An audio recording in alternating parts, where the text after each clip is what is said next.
उनसे हुजूर फखरे लासान।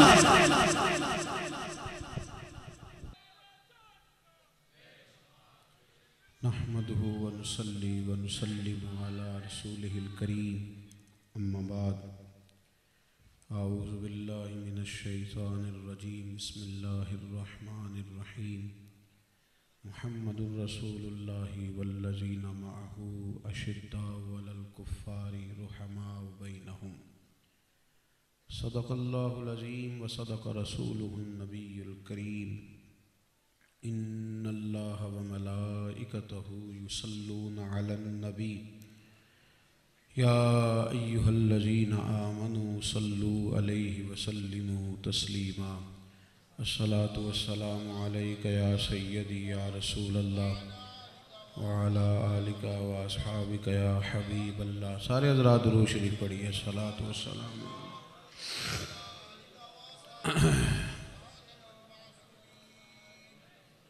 हम्दो सलात के बाद अज़ीज़ दोस्तों, बुज़ुर्गों, भाइयों, बिलखुसूस इस महफ़िल मुबारका की सदारत करने वाले फ़ख्रुल सादात हज़रत वाला मरतबत साहिबज़ादा पीर सैयद ज़फ़र इकबाल आबिद शाह साहिब किबला, आली मरतबत आली वकार हज़रत किबला पीर सैयद मुज़फ़्फ़र हुसैन शाह साहिब किबला, साहिबज़ादा हामिद रज़ा साहब, साहबज़ादा सैयद हामिद अली शाह साहब, दीगर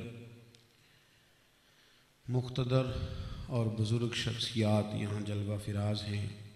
हर लिहाज से, हर ताल्लुक़ से, हर जहत से मैं इसी काबिल था कि इन बुज़ुर्गों की बातें सुनता और यकीनन पूरे इंशराह सदर के साथ आपकी खिदमत में ये बात अर्ज़ करता हूँ कि हम अपने बुज़ुर्गों को जब मिलते हैं या हम इन लोगों को जब देखते हैं और जब हम इन हज़रात के मुसलसल जद्दोजहद को देखते हैं तो हम ज़ौक़ और शौक़ भी अपने अंदर ज़्यादा पाते हैं और महसूस भी करते हैं कि हमें बहुत ज़्यादा इस्तिफ़ादा करना चाहिए। बस दुआ फ़रमाएँ अल्लाह ताला इखलास की तौफ़ीक़ अता फ़रमाए। आप हज़रात मेरी बात पर थोड़ी देर तवज्जो रखेंगे। मैं बहुत ज़्यादा गुफ्तगू नहीं करूँगा। हज़रत शाह साहब का बयान होना है, उसके अलावा भी इंशाअल्लाह आप ख़िताब मज़ीद भी सुनेंगे, नात ख़ानी भी होगी। आप मौजूद हैं हज़रत शहनशाह लासानी रहमतुल्लाह ताला अलैह की ख़ूबसूरत ख़ानक़ाह पर। अज़ीज़ दोस्तों, अगर इन सारे लोगों में से कोई शख्स बैठा हुआ अचानक किसी को ये बता देना कि मैंने हज़रत शहनशाह लासानी रहमतुल्लाह अलैह की ज़ियारत की है, तो बहुत सारे लोग लपकेंगे उसकी तरफ, उसे सवालात करेंगे, तजस्सुस के साथ, ताज्जुब के साथ कहेंगे तूने वाकई हज़रत को देखा है? और फिर पूछेंगे अंदाज़ क्या था, बैठते कैसे थे, उठते कैसे थे। चलें थोड़ा सा पीछे मुड़ते हैं। कोई शख्स अगर कहे कि मैंने हज़रत किबला पीर सैयद अली हुसैन शाह साहब रहमतुल्लाह अलैह की ज़ियारत की है। मेरे उस्ताद साहब फरमाया करते थे मैंने हज़रत को देखा है,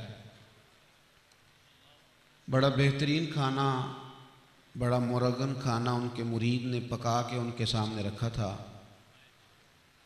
तो हज़रत ने एक पानी का जग पकड़ के उस बर्तन में डाल दिया जिसमें खाना था और फिर फरमाया सादा खाया करो, ज़्यादा चस्के वाले खाने मुंह को लग जाएं तो नफ्स को परेशान करते हैं। तो फरमाते थे नक्श हो गई बात। उन्होंने बात छेड़ी तो हमने उनसे कहा कि हज़रत कुछ और भी बताएं। बस मैं समझाने के लिए अर्ज़ कर रहा हूँ कि अगर यहाँ तज़किरा किसी का हो, किसी बुज़ुर्ग का जो माजी करीब में हमसे रुखसत हुए, तो आप तजस्सुस के साथ पूछेंगे कि जनाब आपने देखा है, किस तरह बोलते थे, क्या अंदाज था, कहाँ बैठते थे, हुजरा कौन सा था। ये सारी बातें लोग पूछेंगे, तजस्सुस होगा। मुझे बताइए माजी करीब के किसी दरवेश का, किसी आलिम का ज़िक्र हो तो लोगों का शौक़ बढ़ जाता है। उन लोगों का क्या कहना जिन्होंने मदीने वाले महबूब को देखा था। रसूल करीम की सोहबत उठाई थी, हुजूर की बारगाह में रहे थे। थोड़ा सा कहा जाए ना कि फलां आदमी दूर से आ रहा है, शौक बढ़ जाता है कि यार पता करें बंदा बड़ी दूर से आ रहा है। आप गौर करें कि वो लोग कितने बड़े थे जो दूर दूर से आके हुजूर की बारगाह में शर्फ सहाबियत से मुशर्रफ हुए। बहस का दौर आया, गुफ्तगू का दौर आया, तकरीरों का दौर आया, और अपनी बात मनवाने के तौर पर और अपनी तरफ लोगों की तवज्जो करने के तौर पर कोई अनोखी बात करने का दौर आया। जाहिर है एक बात तो सारे कर रहे थे, अब जिसने आके कोई बिल्कुल अनोखी बात छेड़ी जो पहले नहीं हो रही थी, उधर तवज्जो लोगों ने हासिल की। और ये तरीका रहा हमारा कि हमने भी ये कहा कि ये वाली बात तो सारे कर रहे हैं, ये बंदा कोई अनोखी कर रहा है। ज़रा जाओ, याद रखना इस चीज़ ने तशकीक पैदा की, इसने शक पैदा किया। सही बात बताना, कभी किसी ने अपने बाप दादा पे डिस्कस किया है? दादा इंतकाल कर गए, नाना इंतकाल कर गए, कभी आपने डिस्कस किया हो कि नमाजी थे कि नहीं, दयानतदार थे कि नहीं? मेरी बात पर तवज्जो है आप दोस्तों की? कभी ये डिस्कस हुआ है कि वो किस कदर ज़्यादा दयानत से तिजारत करते थे? और कोई डिस्कस करने देता है? आम लोग थे, आम इंसान थे, डिस्कस तो हो सकती है ना, गुफ्तगू की गुंजाइश तो है, लेकिन आप नहीं करते। नहीं करनी भी चाहिए, लेकिन हम उस ज़माने में बसते हैं और वो दौर भी हमने देख रहे हैं कि जिस दौर में सहाबा को डिस्कस किया जाता है, अहले बैत को डिस्कस किया जाता है, गुफ्तगू की जाती है, सिर्फ ये कि चार लोगों की तवज्जो अपनी जानिब करने के लिए। और हमारा भी ज़ौक़ है कि बस कोई अनोखी बात तो कर रहा है ना, दौड़ करके उधर हम लोग माइल हो जाते हैं।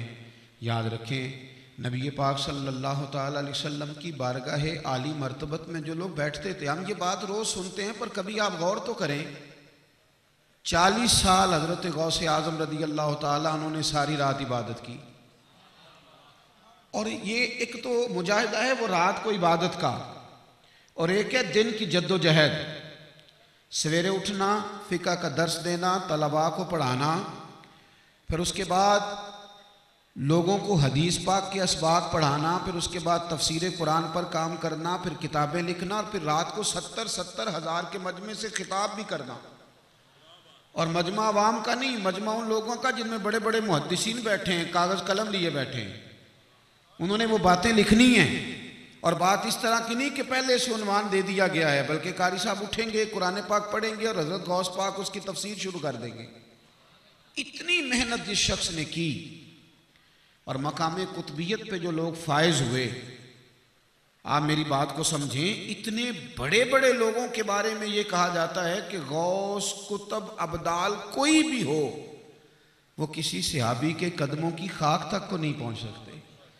तो फिर उस शख्स पर कलाम शुरू कर देना, उस पर बात करना, और फिर ये कि तवज्जो से सुनना, बाकायदा गौर करना, आकर सवाल करना कि फलां ने बात उठाई है, आप समझे तो सही। हज़रत मुजद्दिद अल-फ़सानी रहमतुल्लाह अलैह से किसी ने पूछा, बात हो रही थी, हज़रत शेख के नज़रियात की रोशनी में बात करनी है, मैं तो बड़े शिकवे के साथ आपसे अर्ज़ करूँगा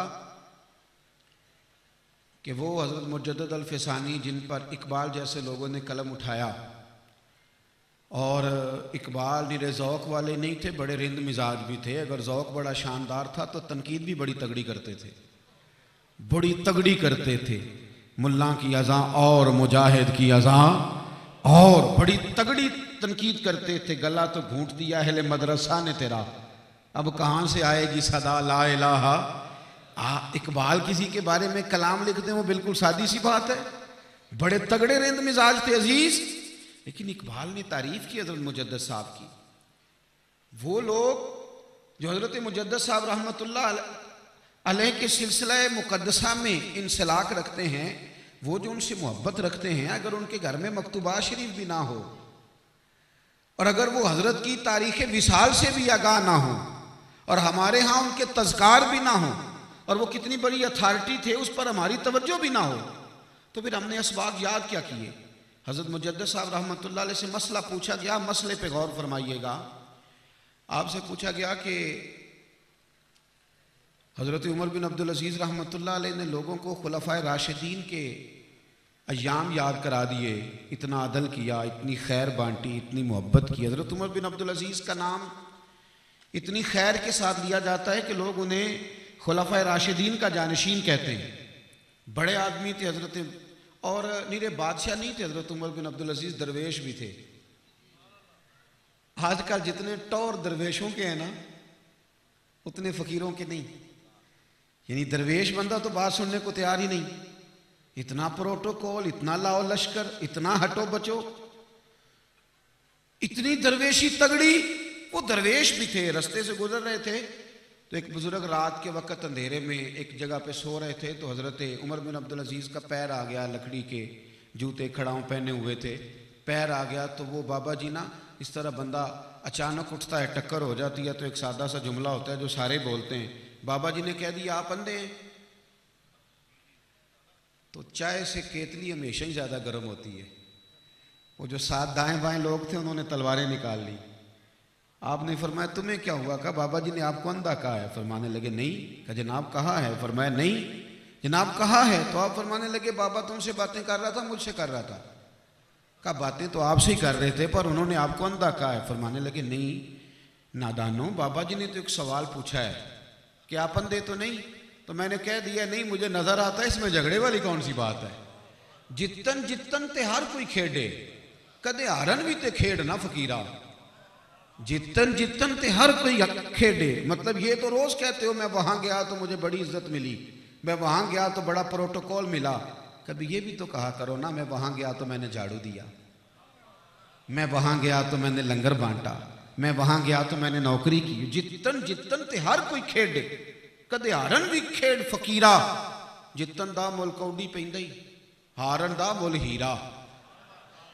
हजरत उमर बिन अब्दुल अजीज ने बड़ा काम किया, 39 साल उम्र पाई, लेकिन कमाल कर गए, बड़े मंसूबे, बड़े काम। हजरत मुजद्दद साहब से पूछा गया, तवज्जो है मेरी बात पर, ये तो इतना खतरनाक दौर आया है कि सही उल अकीदा बंदा होता है, फिर पता चलता है फलानी जगह बैत हो गया है, तो कुछ अरसे के बाद पता चलता है ये तो गड़बड़ बातें करनी शुरू कर गया। जहां जाके अकीदा मजबूत होना चाहिए था वहां जाके उसका गड़बड़ हो गया। कहते पीर साहब ने एक नई तहकीक बता दी है। भाई आपके पीर साहब तो बाकायदा एक लड़ी से आ रहे हैं, या वो कादरी हैं, या वो चिश्ती हैं, या वो नक्शबंदी हैं, या वो सुरवर्दी हैं। उन्होंने कौन सी नई तहकीक करनी थी? या गौस पाक की बात करनी थी, या मुजद्दद साहब की बात करनी थी, या हजरत गरीब नवाज की बात करनी थी? नई तहकीक कौन सी उन्होंने पेश कर दी। और वो सारे लोग वो हैं जो मसलक अहले सुन्नत की बात करने वाले हैं। और हजरत मुजद्दद साहब रहमतुल्लाह अलैह फरमाते हैं कुरान और सुन्नत के मफाहीम भी वो लिए जाएंगे जो उलमाए अहले सुन्नत बयान करेंगे, वो मफाहीम किताब और सुन्नत के लिए जाएंगे। कुछ ज़्यादा वक्त नहीं है कि चीज़ों को खोल कर आपके सामने रखा जाए। हजरत मुजद्दद साहब से एक सवाल हुआ, ये मेरा दर्द दिल है, ख़ास बात है, आपने मेहरबानी करके इस पर तवज्जो करनी है। कहा जनाब इतनी खिदमात हैं हज़रत उमर बिन अब्दुल अजीज़ की, तो ये बताइए कि हज़रत उमर बिन अब्दुल अजीज़ और हज़रत अमीर मुआविया रदी अल्लाह ताला अन्हु का अगर तकाबुल किया जाए तो फिर क्या हाल है। तो हज़रत मुजद्दद साहब रहमतुल्लाह अलैह फरमाने लगे कि जिस घोड़े पर बैठ के हज़रत अमीर मुआविया जिहाद करते थे ना, और जिहाद करते वक्त उस घोड़े के नाक में जो खाक चली जाती थी ना, वो खाक भी हज़रत उमर बिन अब्दुल अजीज़ से अफजल है। क्यों? इसलिए कि सैयदना अमीर मुआविया हुजूर के सहाबी हैं, वो नबी पाक की सोबत याफ्ता हैं। मेरे भाई आप ना उलझे उन चीज़ों में जो सिवाय तशकीक के कुछ और पैदा नहीं कर रही, सिवाय उलझन के। आप यकीन करें ये हमारा वो स्टेट था जहाँ से लोग यकीन कामिल लेके जाते थे।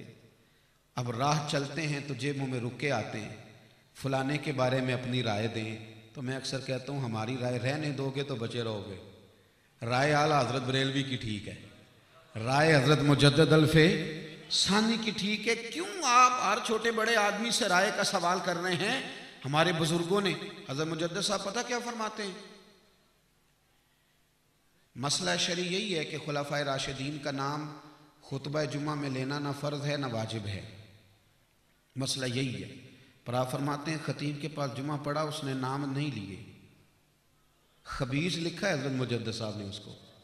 फरमाया बड़ा खबीस है, खुलाफाए राशिदीन के नाम तो जिक्र नहीं किए। आप, ये आपका सरमाया है, यह आपका वक़ार है। होते हैं ना, ये मेरी बरादरी का तरीका है, ये मेरे कबीले का तरीका है, ये भी हमारी रस्म है, हमने बचा के रखनी है। मेरे महबूब के कुल सहाबा, कुल अहले बैत, ओ यारो कोई कहाँ उलझ गया था, कोई कहीं उलझ गया था, हमारा विरसा था, हमने सारा कुछ झोली में सजा के रखा हुआ था, हम आने वाली नस्लों को मुंतकिल कर रहे थे, दे रहे थे। क्यों उलझते हो, क्यों उन जगहों पे जाते हो, क्यों इस तरह के लोगों की तरफ बढ़ते हो जो आपको शक में मुब्तला करते हैं, कोई नई बात सुनाते हैं। कुरान मजीद की मैंने जिस मकाम से मैंने तिलावत किया, अल्लाह फरमाते मुहम्मदुर रसूलुल्लाह, मुहम्मद सल्लल्लाहु अलैहि वसल्लम अल्लाह के रसूल हैं, वल्लज़ीना माहू, और वो जो उनके साथ रहने वाले हैं, अशिद्दाउ अलल कुफ़ार, वो काफिरों पे सख्त हैं, रुहमाउ बैनहुम, आपस में बड़े मेहरबान हैं, आपस में बड़े करीम हैं। मुझे बताइए, जब अल्लाह का कुरान कह रहा है वो आपस में मेहरबान है, तो फिर आपको किसी तारीख में उलझने की ज़रूरत है? और कुछ लोग ना, मैंने देखा है, मैं तो छोटा आदमी हूँ, पर पीछे बैठ के जब बंदा बात सुनता है तो उसे हल्का हल्का अपना ज़हनी आशिया देने की तो ज़रूरत होती है ना। मेरी तरह के लोगों ने चमकानी होती है तकरीर, तो तकरीर चमकाने के लिए कई दफ़ा ऐसा काम भी करना पड़ता है कि चमक जाए किसी तरीके से। तो कहते हैं आज मैं बताऊँगा अज़मत सहाबा क्या है। तो मैंने कहा जनाब आप भला क्या बताएंगे? अज़मत सहाबा तो अल्लाह ने कुरान में बता दी है, हुजूर ने हदीस में, आप क्या अनोखी बात करेंगे? आप नाकिल बने, वहां से पढ़ें, यहां बयान कर दें। आज मैंने बताना है अजमत अहले बैत के, मसलन आप क्या बताएंगे? क्या आप अपनी हैसियत क्या बयान करेंगे? आप वहां से बात करें और यहां ले आए, और वही अजमत अहले बैत है। चले कोई अच्छा खतीब हो तो वो बर मौका शेर सेट करके वो जरा अपनी बात को अच्छे तरीके से आप तक पहुंचाएगा, लेकिन जुमे वाले दिन जो आपका सादा खतीब तकरीर करता है वो भी अजमत सहाबा बयान करता है, वो भी अजमत अहले बैत बयान करता है। आप उसको गौर से सुने और आप इस बात को अच्छी तरह समझें कि इन लोगों की हम कदर करेंगे, इनका हम एहतराम करेंगे, इनके लिए हम अच्छे जज्बात अपनी तबीयत में पैदा करेंगे। हम अदब वाले लोग हैं, हमारी जमात से लोगों ने सीखना है। आप जितना मर्जी कहें मैं गुनाहगार आदमी हूँ, मैं बड़ा छोटा हूँ, मैं बड़ा आजिज़ हूँ, लेकिन आपको सवेरे लोग पूछेंगे कि आप हजरत शहनशाह लासानी के हुजूर गए थे, क्या लेके आए हो? अगर कल जाके आप अपने घर वालों से तल्ख बोलोगे तो वो बात करेंगे, ये सिखाया तुम्हें पीर साहब ने। अगर कल दुख आप ना माने पर आप तर्जुमान हैं अपनी खानका के, आप ना माने पर आप तर्जुमान हैं अपने नजरिए के, आपका अमल देखकर लोग कहेंगे कि गोया ये तुम्हें सिखाया गया है। आपने हसीन बात सहाबा के बारे में आला बात, और याद रखो सहाबा एक दूसरे के बारे में बड़े खूबसूरत जज्बात रखते थे। अल्लामा इस्माइल हक़ी रहमतुल्लाह ने लिखा है, हज़रत सिद्दीक़ अकबर रज़ी अल्लाह ताला अन्हु बिल्कुल हुजूर के पहलू में बैठे थे, और भी सहाबा का जम्मे गफ़ीर था। हज़रत सिद्दीक़ अकबर आज भी हुजूर के पहलू में है। क्या मुकद्दर हैं सिद्दीक़ व फ़ारूक़ के, जिनके घर रहमतों के ख़ज़ीने में, बिल्कुल पहलू में बैठे थे, और भी सहाबा थे। अचानक हज़रत मौला अली शेर खुदा तशरीफ़ ले आए, और भी बड़े लोग बैठे थे। जैसे ही मौला कायनात तशरीफ़ लाए ना, हज़रत सिद्दीक़ अकबर उठ खड़े हुए, उनका हाथ थामा, उनको ला के हुजूर के करीब बिठाया, खुद सामने बैठ गए। हज़रत सिद्दीक़ अकबर का मकाम जो उम्मत में है वो सारी दुनिया जानती थी, तो हज़रत सिद्दीक़ अकबर भी तो जानते थे ना। लेकिन किसी को इज्जत देने से इंसान का कद हमेशा बड़ा होता है, छोटा। उन्हें पता था कि इस उम्मत में मेरा दर्जा इमामत का है, वो जानते थे, लेकिन हज़रत मौला अली को अपनी जगह पे बिठाया। अब महफिल थी हुजूर की, कौन बात करता, कौन इस बात पर तबसरा करता? खुद मेरे हबीब ही बोले, और सरकार फरमाने लगे, लोगों देखा तुमने मेरे अबू बकर को? फरमाने लगे, करीम महबूब के कदर वाले ही एक दूसरे की कदर पहचाना करते हैं, कदर वाले लोग कदर पहचानते हैं। आप अगर कदर वाले बनना चाहते हैं, और हमें तो सहाबा किराम, एक तो गलती मेरे जैसे लोगों की है कि हमने उन लोगों के खूबसूरत नज़रियात, खूबसूरत, अगर हम आपको फ़क्रे हज़रत अबू ज़र से आगाह करते, अगर हम आपको बताते हज़रत अबू उबैदा बिन जर्राह की शान, हम आपके सामने रखते सहाबा किराम के तज़कार, और खोल खोल कर उन हस्तियों का जिक्र करते, तो हमारे बच्चों में से बहुत सारे थे जो इनको आइडियल बना चुके होते, जो इनकी तरफ बढ़ चुके होते। लेकिन चंद एक बुजुर्गों का जिक्र होता है, वो भी मखसूस मकामात पर, और बाकी उन्वान किसी और तरफ निकल जाता है। ख़ास एहतराम के जज्बे सहाबा किराम के लिए, और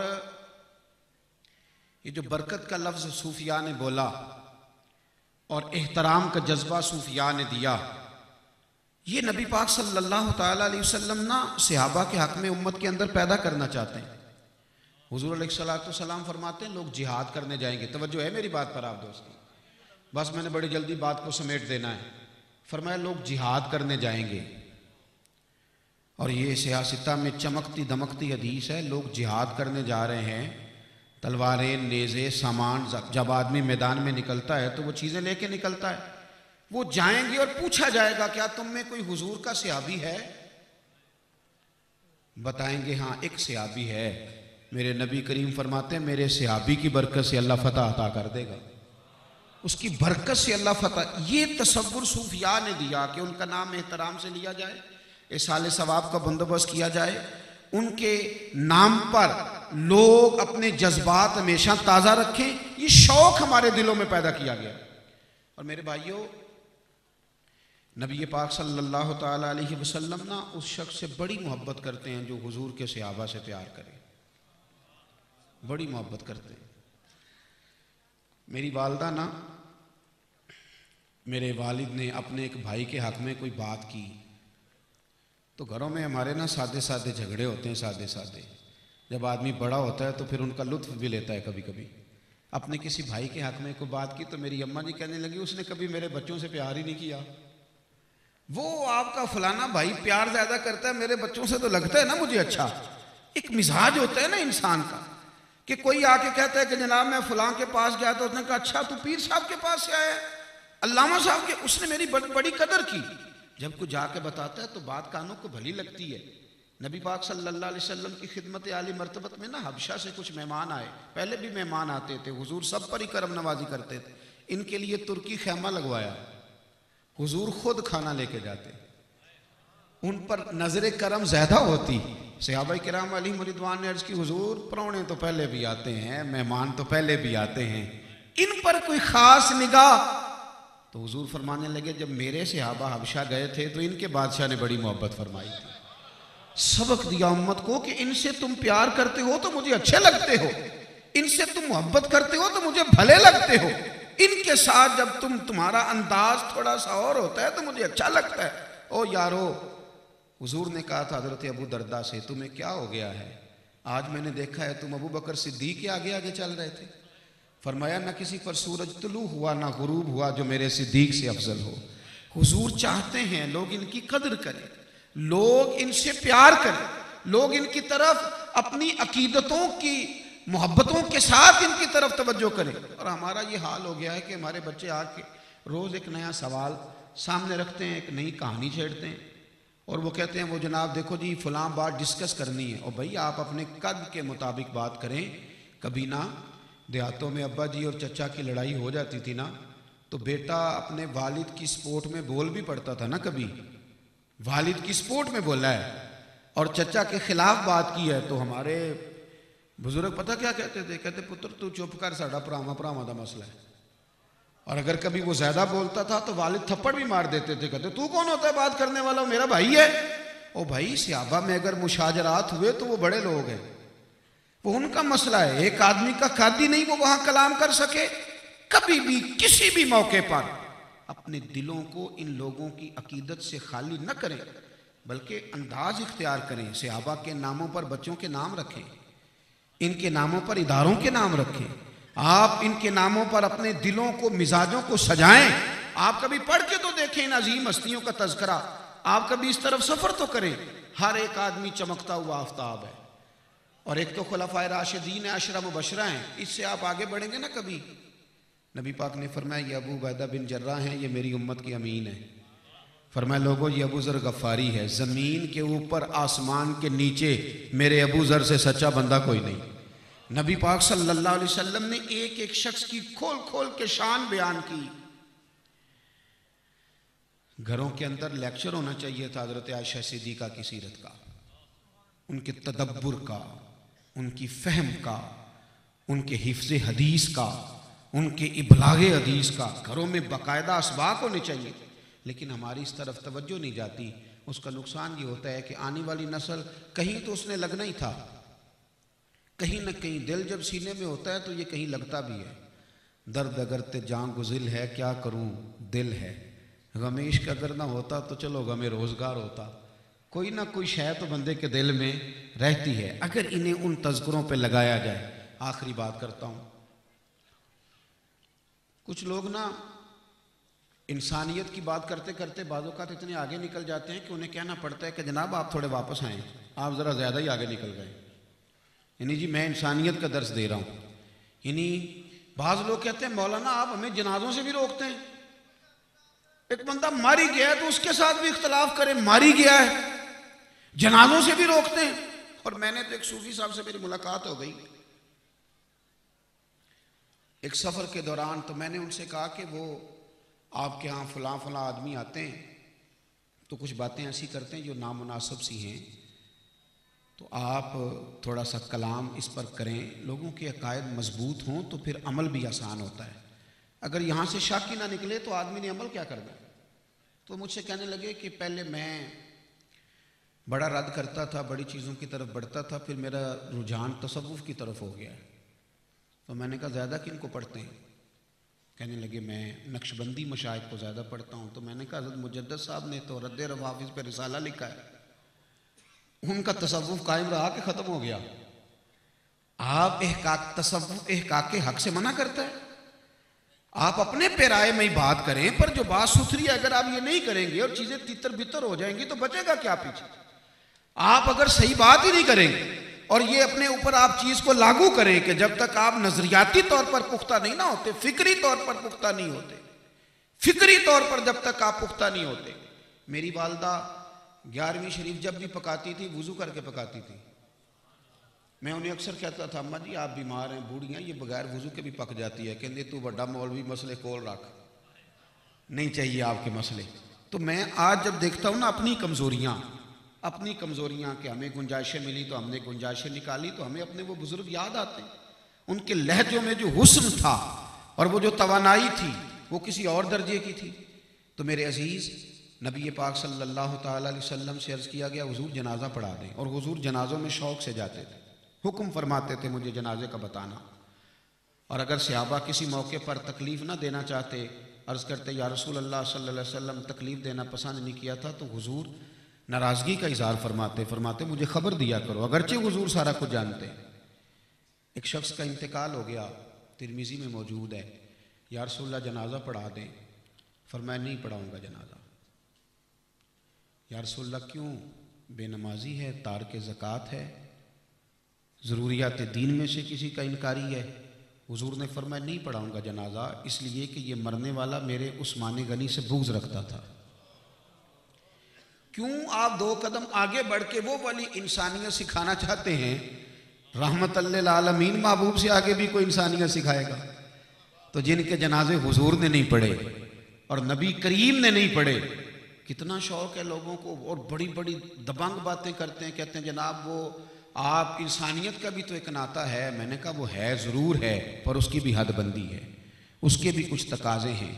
तबीयत अपनी को इस तरफ लाएं। और ये जो उलमा आके आपके साथ बात करते हैं, गुफ्तगू करते हैं, आपको कुछ समझाना चाहते हैं, याद रखना कुछ लोग होते हैं मेरी तरह के ऐसे भी जो कमज़ोर होते हैं, लेकिन कुछ लोग बड़े दर्द वाले हैं, दर्द लेके निकले हुए हैं, आपको किसी तरफ माइल करना चाहते हैं। आपका क्या ख्याल है कि आपको उर्स को आना था तो हज़रत पीर साहब को कुछ बंदे बुलाने ही थे, कोई बात सुनानी ही थी।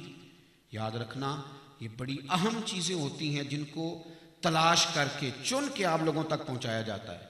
मेरा सुन्नी हर एक बंदे से यही कहता है कि मैं तो इतना पढ़ा हुआ ही नहीं। तो मैं कहता हूँ इतने जुमे पढ़े हैं, क्यों नहीं आप पढ़े हुए? इतनी महफिलों में बैठे हैं, क्यों नहीं आप पढ़े हुए?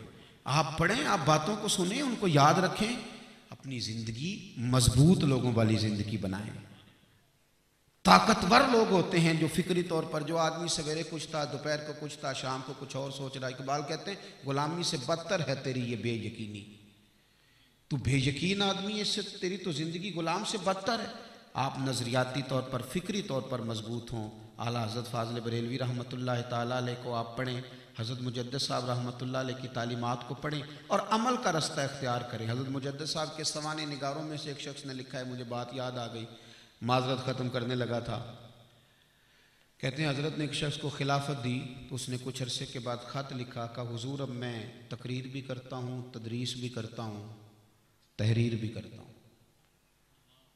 तो हज़रत ने जवाब लिखा, फरमाया बहुत खूब, मुझे बड़ी खुशी हुई, पर ये सारे काम तो आप लोगों के लिए करते हैं, बताइए अपने लिए क्या करते हैं? सहरी में उठ जाते हैं? क्या हफ्ते में एक रोज़े का मौका मिल जाता है? क्या आपकी वो कैफियत हैं कि आप तज़किया के मकाम पर फायज़ हैं? हमें ना थोड़ी अपनी तरफ तवज्जो भी करनी है। हम कल जब यहाँ से लौट के जाएं तो कम से कम एक आदत बुरी हम छोड़ के जाएं, कम से कम। और जाते ही अगर किसी एक रूठे हुए से सुलह कर लेना तो फिर आपको हज़रत शहनशाह लासानी की करामत नहीं बतानी पड़ेगी, वो खुद ही बड़े लोगों को कहेगा, जिनको बताया था ना मैं लड़ा हूँ, उनको खुद ही बताएगा कि वो उर्स से होके आया है, बस उसने माजरत कर लिया तो फिर मैंने भी कुछ नहीं कहा। तो फिर बुज़ुर्गों की निगाह असर का खुद ब खुद अंदाज़ा हो जाएगा। अल्लाह के हुजूर दुआ करता हूँ, जो मैंने कहा है अल्लाह कबूल फ़रमाए। अगर कहीं भूल गया हूँ तो रब करीम दरगुज़र फ़रमाए। हमारी और आपकी हाज़िरी को अल्लाह कबूलियत का शर्फ़ अता फ़रमाए। आखिर दावा यानी अल्हम्दुलिल्लाह।